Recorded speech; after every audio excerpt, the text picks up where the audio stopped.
మూడవది ఏంటో తెలుసా? పొందబోయే రక్షణ. ఏంటి పొందబోయే రక్షణ అంటే, ఈ దేహము విమోచించబడి ఈ ఆత్మ దేవుని సన్నిధికి చేరడమే మూడవ రక్షణ. ఇదే రాకడలో సంఘం ఎత్తబడుట. అంటే ఒక రకంగా చెప్పాలంటే, మనము చనిపోయిన తర్వాత మనమందరము ప్రభు దగ్గరికి చేర్చబడుట. ఈ దేహము నుండి మనం విడుదల పొందాలా వద్దా? ఈ దేహం అంటే శరీరం నుంచి విడుదల పొందాలా వద్దా? ఇది పొందాలంటే దీనికి ఏమవసరం? ఈ దేహం వదిలిపెడతదా?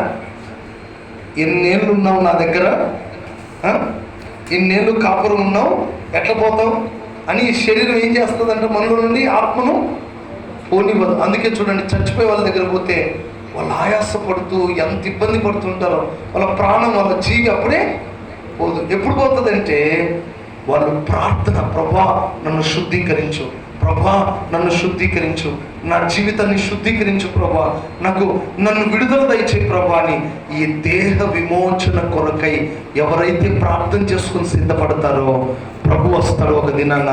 ఈ దేహం నుండి ఆత్మ బయటకు వెళ్తుంది, ఈ శరీరం మట్టిలో కలిసిపోతుంది.